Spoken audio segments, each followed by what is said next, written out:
오늘 말씀의 제목은 믿음으로 포기하다입니다. 믿음으로 포기하다. 오늘 본문 말씀은 아브라함이 시험을 받을 때라고 시작됩니다. 혹시 여러분들 중에 시험이 즐겁다, 좋다, 기대된다 하시는 분들은 아마 없을 거예요. 시험이라는 말 자체가 갈등이잖아요, 저희한테는. 세상에서 말하는 그 있잖아요. 자격고시나 뭐 이런 것도 시험이고, 또 교회 안에서 이렇게 일어나는 많은 문제를 보고 우리는 시험이라고 얘기합니다. 갈등이지만 시험. 시험이 있다라는 그 사실만으로도 굉장히 무거운데, 이 시험이 좋은 등수나 순위 이런 거를 내는 시험이 아니라 그저 통과만 해야 하는 시험이라면, 여러분, 그런 시험은 여러분들에게 조금 의미 없다라고 생각할 수 있겠죠. 먼저는 우리 가운데 좀 성도들이 믿음과 관련해서 오해하고 있는 내용이 있기 때문에 오늘 제목이 나온 겁니다. 우리는 믿음은 성공이고 믿음은 축복이라고 생각하는 경향들을 가지고 있어요. 한국 교회의 문제점 중에 고지론이라는 게 있습니다. 그게 뭐냐? 높은 데 올라가서 주를 증거한다, 이런 뜻이에요. 그러니까 공식 자체가 세상에서 말하는 성공, 등수 안에 들어서 하나님께 영광 돌리는 게 성공하고 예수 믿는 거다라고 생각하는 것들 있죠. 그러니까 믿음은 승리해야 하고 믿음은 성공해야 한다는 것들. 그래서 예전에 뭐 부흥사들 뿐만이 아니라 부흥사를 부르는 이유 중에 하나가 뭐냐? 잘된 일을 말하기 위해. 또 좀 괜찮은 사람들을 불러와서 간증을 시킵니다. 응답받은 사람들, 우리 눈에 보기에 일이 잘 풀린 사람들 불러놓고 간증 집회를 시켰는데, 사람들의 마음에는 나도 저렇게 믿어야 되겠다 하는 좋은 그런 바람을 일으키긴 했지만, 결과적으로는 나는 저렇게 안 됐는데, 너무 다른데 라는 그런 여운을 남겼어요. 여러분, 믿음은 성공지향적인 게 믿음이 아닙니다. 때로는 믿음은 오늘처럼 자신을 내려놓고 포기해서 통과해야지만 할 수 있는 정말 조용한 곳에서 빛을 발하는 생명이들도 있습니다. 이 시험을 통과한다고 어떤 특별한 혜택이 생기느냐? 사람들은 모릅니다. 그게 우리가 교회에 다니는 지금의 현재의 모습일 수 있어요. 이미 되는 것도 없는데 또 포기하라고 하니까 제목 자체가 굉장히 여러분들 부담되실 수 있는데, 또 포기하라고? 이게 아닙니다. 오늘 말씀에서 하나님의 음성을 들으시기 바랍니다. 서론적으로 에스더가 이 4장 16절 말씀, 에스더 4장 16절 말씀에 죽으면 죽으리다 라고 말해요. 그 말은 뭐냐? 불임절을 뜻합니다. 나중에 가서 나오죠. 에스더 한 사람이 유대인인 걸 숨기고 살았는데 어느 날 이 유대 민족들이 위기를 당하니까요, 하나님의 시간표라고 생각하고 자기가 죽으면 죽겠다 그러면서 포기하고 나아가요. 그런데 어떤 일이 일어납니까? 하나님이 계획하신 일들이 보여지기 시작하죠. 예수님을 만난 제자들도요, 그 부르심을 받았을 때 어떻게 응답했냐? 거기 가시다가 다른 두 형제, 곧 세베대의 아들 야고보와 그의 형제의 요한이 그의 아버지 세베대와 함께 배에서 그물 깁는 것을 보시고 부르시니 그들이 곧 배와 아버지를 버려두고 따르니라.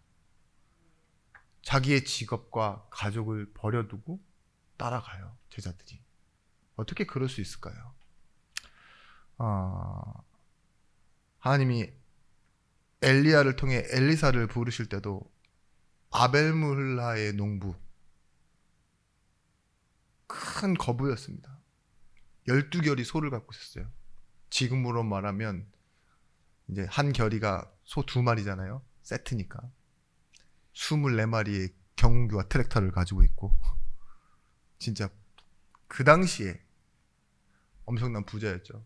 근데 그 사람이요, 딱 부를 때 한 결의의 소를 잡아서 백성에게 나눠주고 농기구는 불태우고 따라가요. 어마어마한 결단으로 보이지만 저는 그렇다고 생각하지 않습니다. 하나님의 부르심, 하나님의 예정하심이 그만큼 확실한 겁니다. 이르시되 내가 진실로 너희에게 이르노니 하나님 나라를 위하여 집이나 아내나 형제나 부모나 자녀를 버린 자는 현세의 여러 배를 받고 내세의 영생을 받지 못할 자가 없느니라 하시니라. 그리스도 예수의 사람들은 육체와 함께 그 정욕과 탐심을 십자가에 못 박았느니라. 여러분, 예수를 믿는다라는 건 내 의지와 내 의식으로만 믿는다는 게 아니잖아요. 그죠? 예수께서 나를 붙잡으셨기에 내가 그리스도 안에 들어와 있고 속해 있는 걸 보고 예수 믿는다고 말합니다. 자, 예수 믿는 상태를 뭐라고 하느냐? 하나님의 성령이 나와 함께 하시는 게 예수 믿는 거예요. 잠언서 16장 3절 말씀에 너의 행사를 여호와께 맡기라. 그리하면 내가 경영하는 것이 이루어지리라. 시편 37편 5절 말씀에도 내 길을 여호와께 맡기라. 그를 의지하면 그가 이루시고. 함께하는 하나님, 함께하시는 예수께 내 것을 맡기고 그를 의지할 수 있게 되는 것. 자, 전제가 있습니다. 사람들이 세상이 보지 못하는 전제. 그게 뭘까요? 하나님 자녀, 우리 성도들은요, 보이지는 않지만 하나님이 함께하고 계세요. 이게 가장 큰 전제입니다. 눈앞에 닥치는 상황만이 우리 인생의 결과가 아니라 하나님이 함께 하시기로 계획해 놓으셨던 그 일들을 지금 나와 함께 이루어가고 계신 거예요. 자, 이 상태에서 포기란 그냥 현상의 변화일 뿐이지 이게 내 운명 되지는 않습니다. 바울이 로마서에도 이렇게 얘기해요. 이스라엘이 불순종하고 그 유대인들이 예수를 선택받았는데도 불구하고 거부했는데 그러면 심판을 받느냐? 그렇지 않다, 이렇게 얘기해요. 그들의 불순종과 거부가 오히려 하나님의 은혜와 긍휼로만 구원받게 했다. 그렇다면 이방인은 무엇이냐? 아무것도 모르고 무지하지 않냐? 똑같이 은혜와 긍휼로만 구원받게 하셨다. 이게 하나님의 방법이에요. 여러분, 그래서요, 때로는 여러분의 방법을 포기해야 될 때가 있는 겁니다. 그게 믿음의 시험입니다. 히브리서의 공식적인 표현이죠. 믿음. 근데 오늘 본문 말씀, 아브라함은 시험을 받을 때에 믿음으로 이삭을 드렸으니 머리로, 지식으로, 다른 사람의 도움으로 시험을 이겼다고 얘기하지 않습니다. 시험을 통과했다 얘기하지 않습니다. 무엇으로? 믿음으로. 첫 번째, 우리가 기억해야 될 것은요, 믿음으로 시험을 이해해야 합니다. 젊은 부부에게 자식이 있을 것이라고 하는 건 축복이에요. 그렇죠? 20대, 30대 부부에게 자식이 있을 겁니다, 이렇게 하나님이 말씀하셨다는 건 아마 축복일 거예요. 근데 99세의 아브라함에게 자식이 있을 것입니다 라고 말하는 건요, 시험이에요. 이해하시죠? 예전에도 한번 설명드리지만 대상이 갖는 문제가 시험입니다. 대상이 갖는 문제.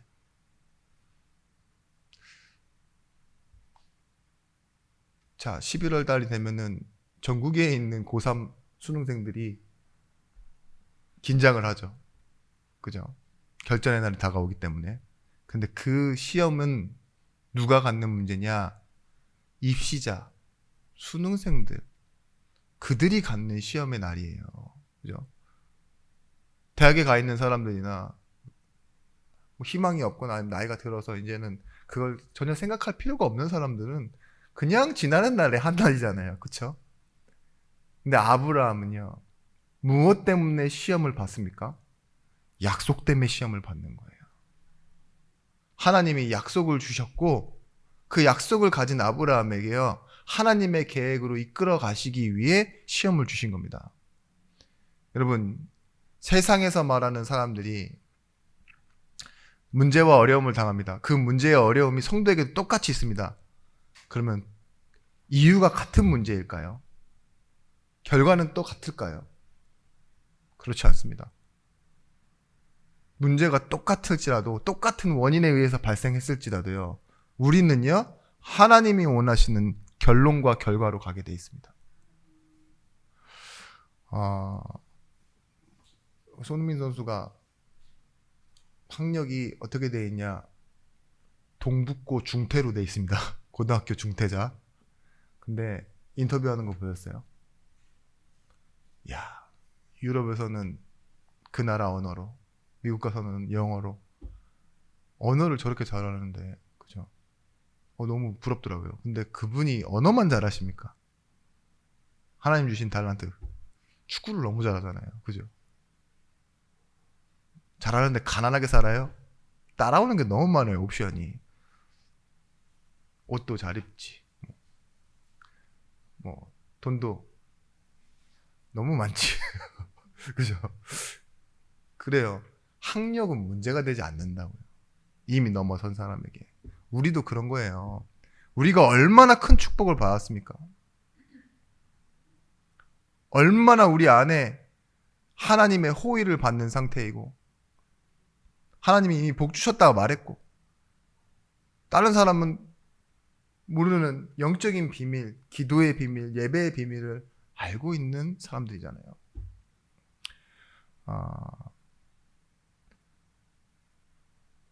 오늘 보시면 시간의 경과, 그 일 후에라고 나오는데요. 성경에서는 한 장이지만 이 아브라함에게 이삭을 주시고 딱 한 장 툭 넘어오니까 이삭이 벌써 커갖고 보시면 장작을 메고 제단을 오르는 청년이 되어 있습니다. 근데 이 청년, 아브라함에게 있는 독자 이삭을 바치라고 하는 시험을 오늘 주시는 거예요. 근데 여기서 우리가 무슨 시험을 이해해야 하느냐? 하나님의 의도를 이해해야 합니다. 모를 거예요. 아브라함은 모를 겁니다. 그런데 아브라함이 알 수 있는 게 하나 있어요. 그게 뭐냐? 시험을 볼 때는요, 출제자의 경향을 알아야 돼요. 운전면허 시험 가서 보면은요, 불법을 알고 무엇이 정답인지 알고 안전 뭐 이런 것을 딱 보잖아요. 그러면 내가 다 알고 있어야 되는 것이 아닌데 그 중심으로 생각하다 보면 답이 나와요. 그죠? 우리는 그래서 모르는 문제도 생각해서 풀 수 있다니까요. 그런 것처럼 하나님이 누구신지를 시험 앞에서 생각한 거예요. 아브라함이. 창세기 22장 1절 말씀에 그 일 후에 하나님이 아브라함을 시험하시려고 그를 부르시되 아브라함 하시니 그가 이르시되 내가 여기 있나이다. 하나님이요, 아브라함을 시험하시려고 부르시는 상황 속으로 오게 되었습니다. 그런데요, 시험이라는 게 마귀가 주는 시험도 있습니다. 마귀가 주는 시험은 어떤 시험이죠? 목적이 우리를 무너뜨리고 넘어지게 하려고. 근데 하나님이 우리를 부르신 시험은 어떤 의미가 있죠? 우리를 세우시고 더 실력을 좋게 하시려고. 야고보서 1장 2절 3절 말씀에 내 형제들아 너희가 여러 가지 시험을 당하거든 온전히 기쁘게 여기라. 이는 너희의 믿음의 시련이 인내를 만들어내는 줄 너희가 알미라. 여러분, 믿음으로 시험을 이해한다는 건 시험의 목적 속에 나를 찾는 거예요. 오늘의 나의 모습을, 오늘의 내 실력을, 그리고 오늘 내가 가야 할 길을 점검하는 겁니다. 여러분 대학만 들어가면 졸업이라고 하면은 뭐 대학에 입학하는 게 끝이 되겠죠. 근데 대학 가보면 계속 점수를 매기고 시험을 매기고 레포트를 합니다. 왜 그럴까요? 중요한 건 실력을 높여주는 게 시험의 목적이기 때문에 그래요. 시험을 준비하면서 우리가 뭘 하느냐? 몰랐던 것을 알기 위해 노력하고 시험을 보고 나서는 어떻게 되느냐? 내 수준을 알아요. 알고 있다라고 생각했는데, 쉽다라고 생각했는데, 이야, 평균을 못 가는구나. 이런 현실 앞에 딱 부딪힌다니까요.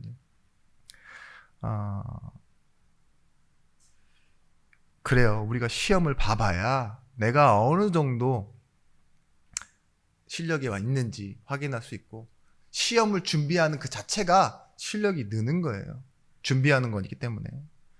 20년 교회 다니면서요, 시험을 잘 모르는 사람들 있어요. 시험이라고 생각 안 하는 사람들. 근데 여러분, 20년 교회 출석, 내가 몇 대째 교회에 이렇게 다닌다, 이런 것이요, 실력입니까? 시험을 당해봐라 알아요. 내가 얼마나 예수를 안 믿는지, 그죠? 지멋대로 살아가고 있는지를 확인해요. 이 부분은 아무리 봐도 아멘할 타이밍이 아니긴 하지만 일단은 시험을 당하신 분이라고 저는 생각할게요.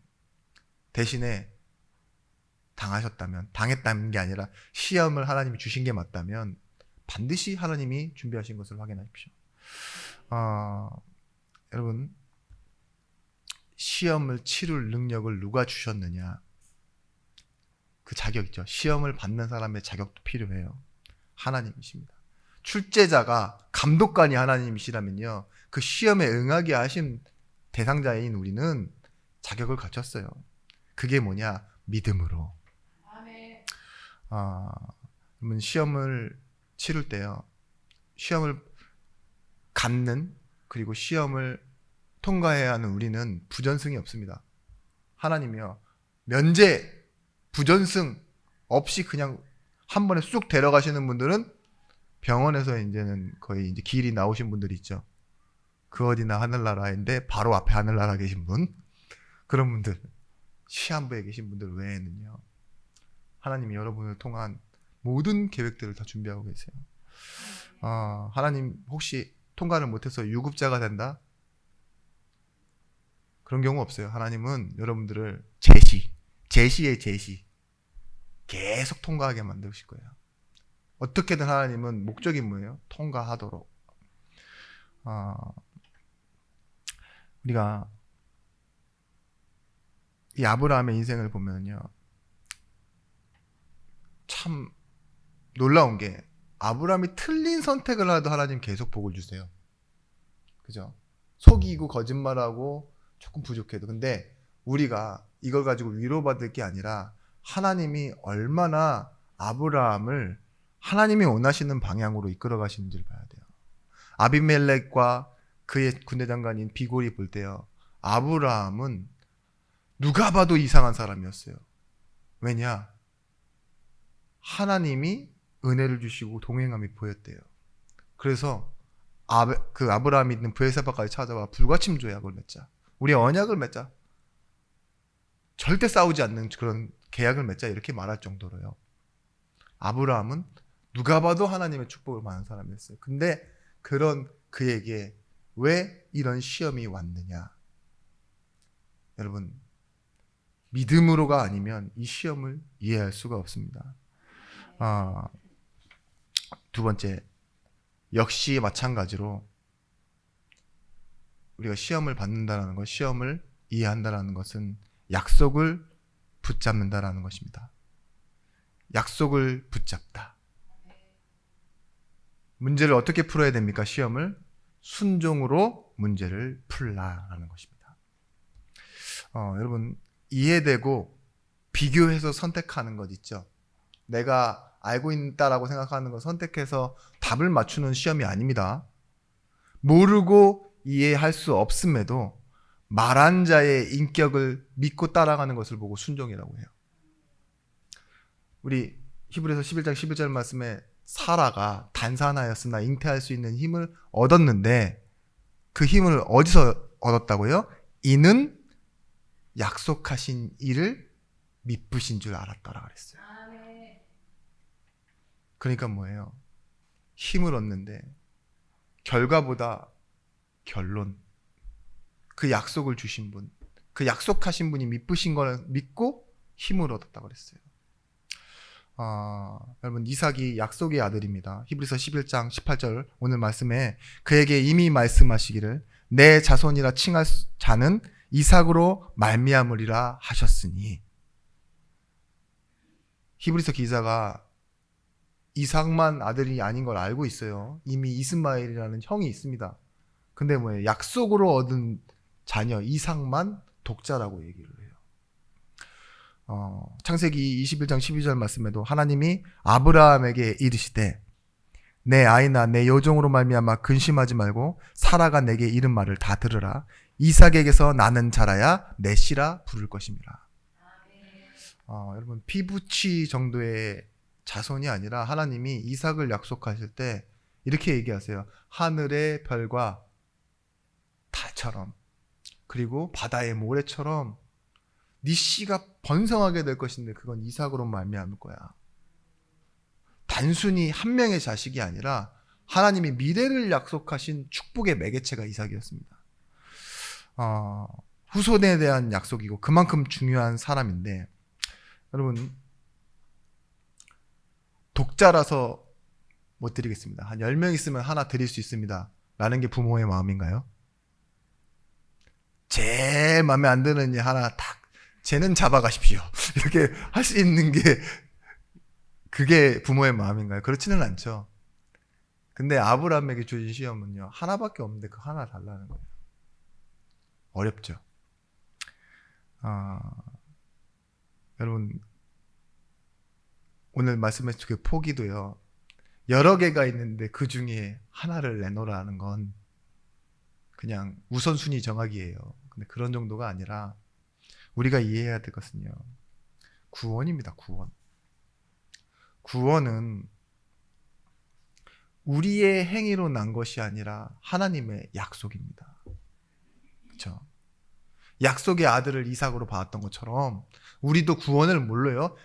우리의 행위로 받은 것이 아니라 약속으로 받은 거예요. 그렇죠? 실제 하는 은혜인 그리스도 예수로 말미암아 구원받은 게 우리의 현실입니다. 근데 순종은 뭐냐? 믿음으로 이것을 믿고 따라가는 걸 보고 순종이라고 그래요. 자, 구원 받으셨습니까? 더 크게 아멘 하셔야죠.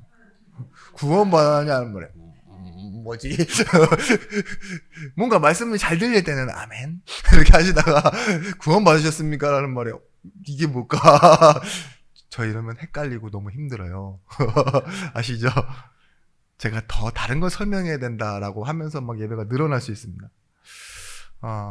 여러분, 아브라함이 가진 믿음은요, 약속의 아들, 그러니까 아들이었죠. 아들 자체를 바라보고 있는 결과가 아닌 약속의 아들에서 약속으로 옮겨가는 시험이었던 겁니다. 아들보다 더 중요한 게 뭐예요? 약속이었다라는 거. 그래서 뭐예요? 약속 주신 하나님을 더 바라보게 되었다는 거. 그러니까 이삭. 목표보다 더 중요한 게 뭐라 했어요? 목적이라고 했잖아요. 목적을 이루기 위해 세우는 게 목표인데 우리는 목표에 매달려 있다니까요. 아브라함이 지금 뭐에 매달려 있지 않냐? 목표, 결과, 이삭에 매달려 있지 않고요, 하나님의 목적에 오늘 자신의 인생을 드리려고 하는 겁니다. 여러분, 아이가 자기 힘으로 버티고 한계까지 이끌어가는 것, 그게 최선이 아닙니다. 아이에게 아빠가 있잖아요. 아빠에게 나 이거 해줘 라고 부탁하는 게 최선이에요. 예전에 들었던 예화 기억나시죠? 아이의 최선은 그 배경과 함께하는 아버지에게 있다고. 그런 것처럼 여러분, 내가 가진 거 있죠. 재산, 자녀, 가진 것, 뭐 기능이나 뭐 여러 가지 좋은 것들, 그게 여러분의 최선이 되면 안 돼요. 그게 어디 밑으로 들어가야 되느냐? 하나님의 약속 밑으로 들어가야 됩니다. 그게 최선이 되어지는 거예요. 그걸 보고 신앙생활이라고 하고, 그걸 보고 믿음이라고 하는 겁니다. 내가 그래서 믿음을 붙잡았을 때 그건 포기할 수도 있고 내려놓을 수 있는 힘도 가지셔야 됩니다. 버릴 수 있는 힘, 포기할 수 있는 것도 힘이 있어야 할 수 있어요. 근데 우리가 버리고 포기하고 그러면 내팽겨치고 없어져지는 것이 아니라요, 어디 손에 들려진다고요? 하나님 손에 맡겨져서 들려진다고요. 그래서 포기하라고 하는 겁니다. 왜냐? 내가 들고 끝까지 붙잡고 있다간 지치기만 할 뿐이니까. 수고하고 무거운 짐진 자들아 다 내게로 오라, 내가 너희를 쉬게 하리라. 그리고 뭐래요? 예수님이요, 내가 너가 질 수 있는 짐을 지게 해줄게. 내 짐은 쉽고 가볍다. 그리고 평안하다 얘기하잖아요. 나에게 맞는 것을 주신다고요. 바꿔서. 그 응답을 받으시기 바랍니다. 창세기 22장 3절 말씀에 아브라함이 아침에 일찍 일어나 나귀의 안장을 치우고 두 종과 그의 아들 이삭을 데리고 번제의 쓸나무를 쪼개어 떠나 하나님이 자기에게 일러주신 곳으로 가더니, 이게 아브라함의 순종이에요. 즉문즉답입니다. 야, 고민하고 한 1년 정도 기도해보고 실행하겠다가 아니에요. 그 다음날 바로 아침에 일어나서 바로 시행합니다. 고민할 시간도 없었어요. 바로 듣자마자 그 다음날 아침. 그죠? 사라에게 말도 안 하고 종들에게도 설명을 안 합니다. 근데 이삭이 물어보잖아요. 아버지, 재물은 어디 있어요? 그러니까 뭐라 해요? 하나님, 나 준비해놨다. 근데 아브라함이 뭐예요? 지금 자기가 가야 할 곳이 어딘지 모르고 가고 있습니다. 하나님이 그냥 가라고 하신 땅, 모리아 산으로. 여러분, 거짓말을 왜 하는지 아십니까? 성도님분들이 거짓말을 많이 해요. 제가 볼 때. 참 그게 제 마음속에 진짜 안타까워요. 참 합당한 거짓말을 많이 하시더라고요. 그걸 보고 변명이라고 합니다. 누가 봐도 앞뒤가 맞는 상황이에요. 변명, 핑계, 그게 많아요. 나는 그래. 나에게 맞는 이유가 있어. 왜 그러느냐? 세상 사람들은 그걸 보고 지혜라고 합니다. 그걸 보고 오히려 처세라고 하는데, 성도에게는요, 그게 불신앙이라고 해요. 왜냐? 하나님의 약속과 일하심 없이 내 처지를 그냥 내가 말하고 있는 거 있죠. 저 못 가요. 저 안 돼요. 뭐 있죠. 그럴 수밖에 없었어요. 그러면서요, 맞는 말을 하는데 원리 원칙을 얘기하면서요, 상대방에게는 실망을 주고 지적하고 자기 혼자 마음도 불편하고. 왜 그럴까요?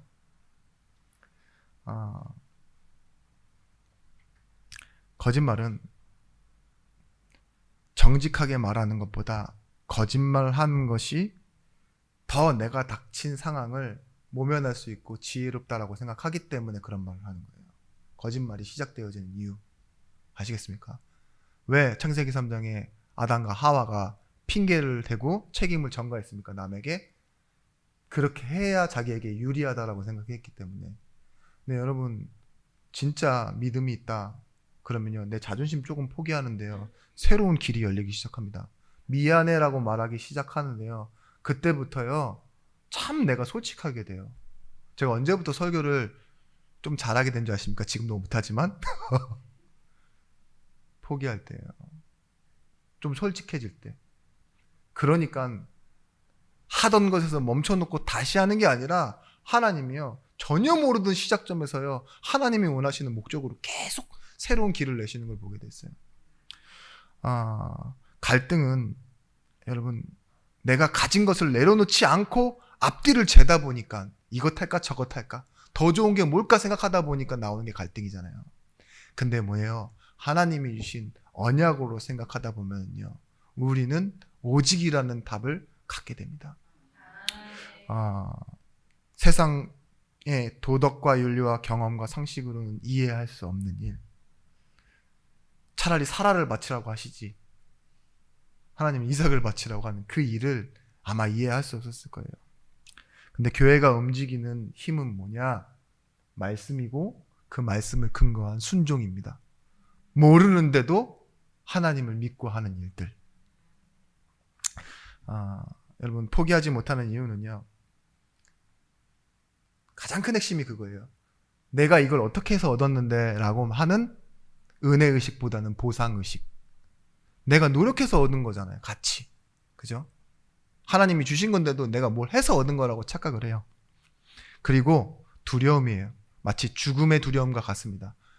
이게 없으면 끝날 것 같고 죽을 것 같다라고 생각하는 것들 있죠.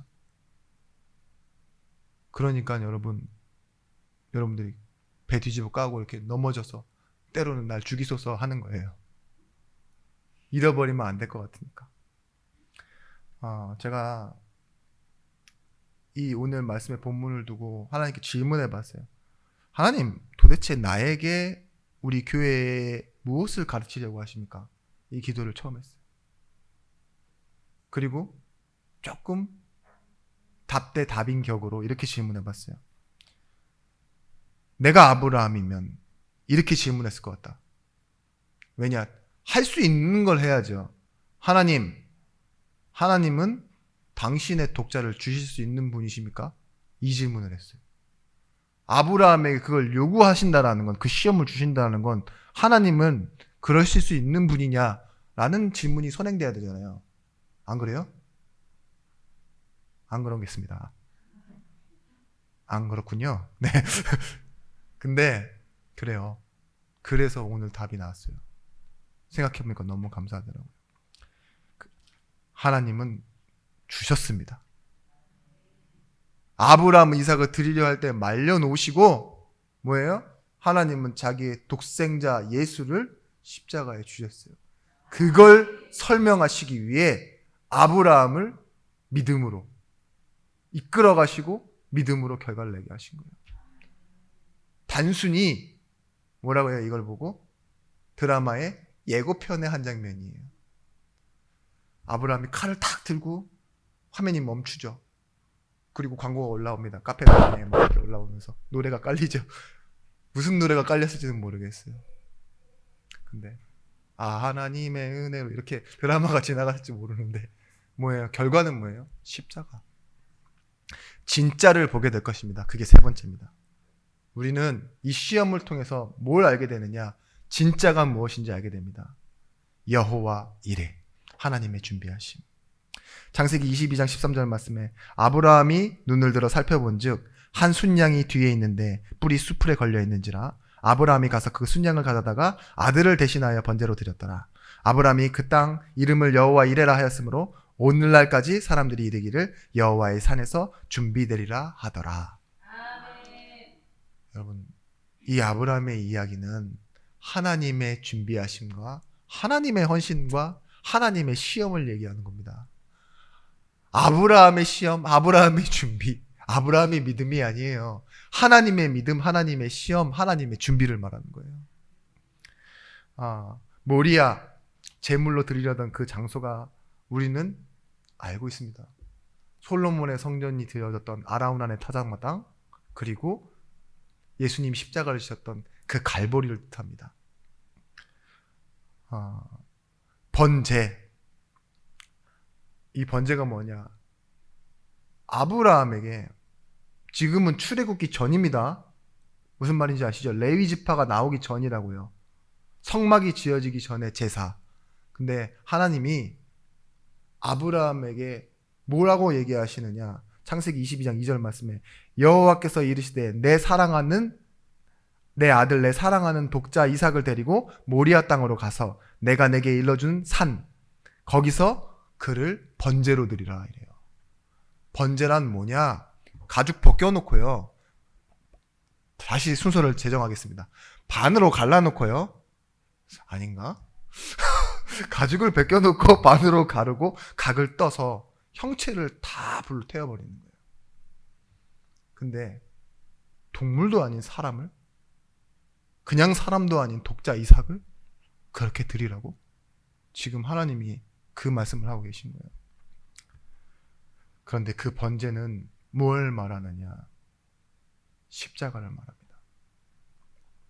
예수께서 사람의 몸을 입고서 이 땅에서 피 흘리실 그 십자가. 모리아 산의 번제는 갈보리 산의 십자가를 뜻하는 거예요. 하나님이 자식 주겠다고 해서 놓고선 25년간 기다리게 해놓고 뭐예요? 자식 줬는데 십몇 년이 지난 후에 또 이삭을 달라고 하시니 이게 무슨 시험인가? 근데요, 이 시험은요, 하나님의 역사를 예표하고 그려내는 증인의 응답을 주신 겁니다. 이를 역사 위에 그려내시고 그 하나님의 캔버스에 올려놓으셔서 지워지지 않게 믿음이 무엇인지를 설명하고 하나님의 준비가 무엇인지를 설명하기 위해 하나님은요, 아브라함과 이삭을 택하여 사용하신 거예요. 여러분, 헌신이라고 하는 개념이 여러분에게 있는 귀한 것 드리는 거라고 생각하시죠? 그 전에 더 알아야 될 중요한 것은 뭐냐? 하나님은 여러분에게 더 귀한 걸 먼저 주셨어요. 그걸 알고 내 인생에 포기되어지는 걸 보고 헌신이라고 해요. 여러분, 헌신해 보셨습니까?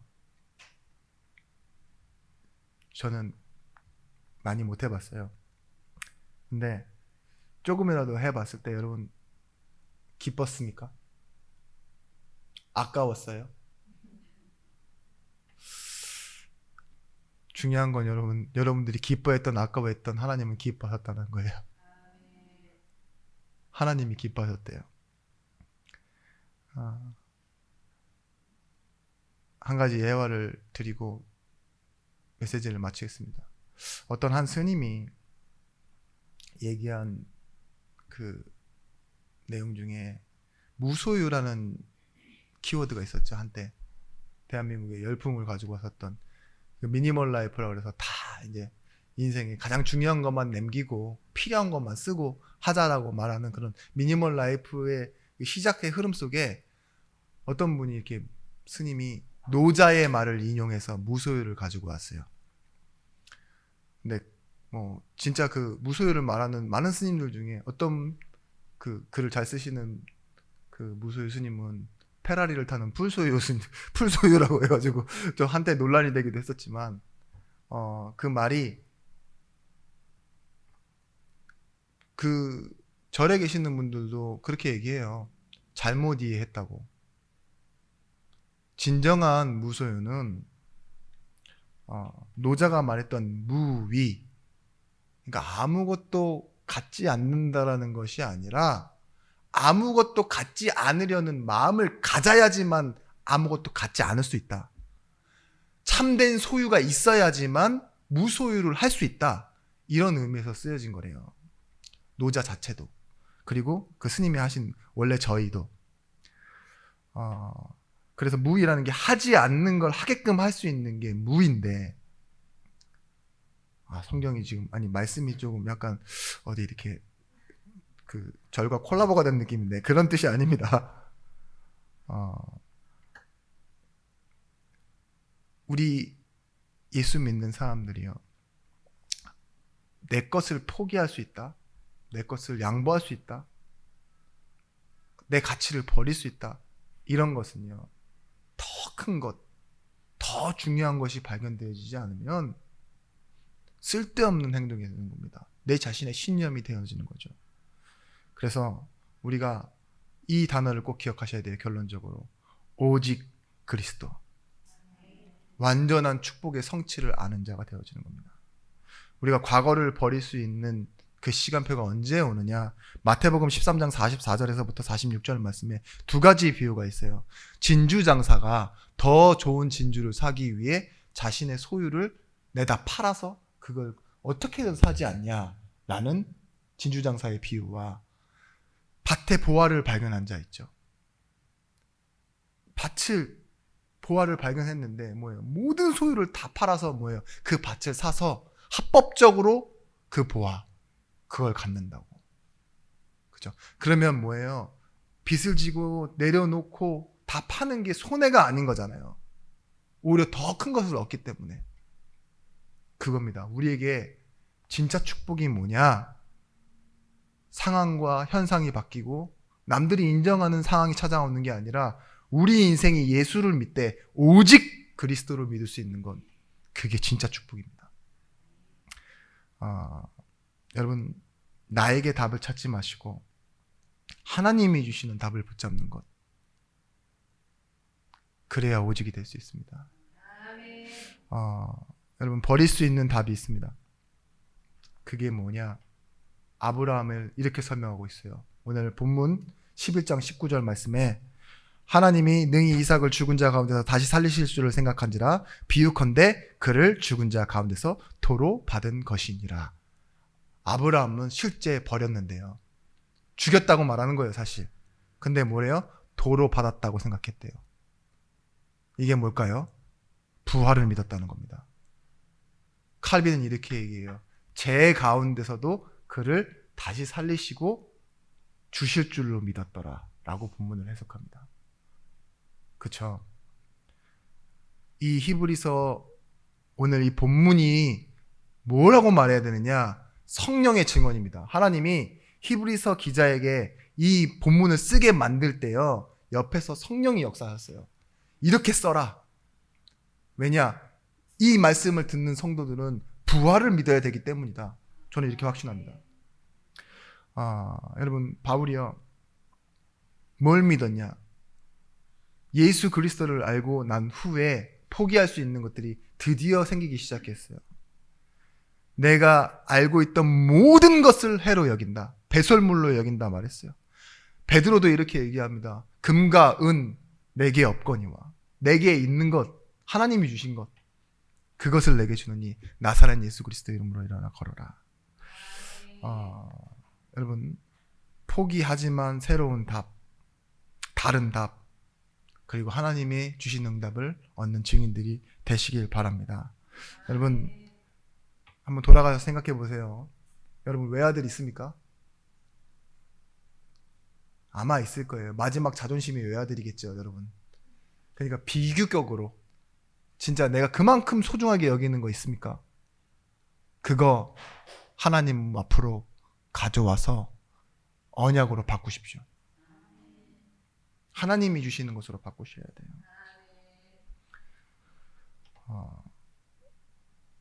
그럴 때 여러분들은 하나님이 함께 하시는 응답 때문에 정말 양보도 할 수 있고, 일에서는 용납을 할 수 있고, 사람은 용서할 수도 있는 그런 사람이 되어지는 겁니다.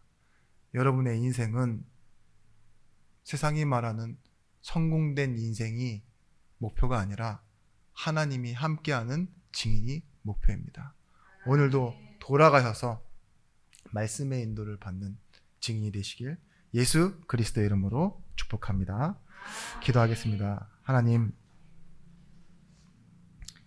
우리가 결과만을 바라보지 않고 목적과 계획하심을 이루는 하나님의 증인이 되어지게 하여 주옵소서. 하나님이 목적을 이루심을 알고 언약을 붙잡고 따라가는 증인으로서 오늘 주신 말씀에 힘을 얻는 증인들이 되어지길 원합니다. 예수 그리스도의 이름으로 기도드렸습니다. 아멘.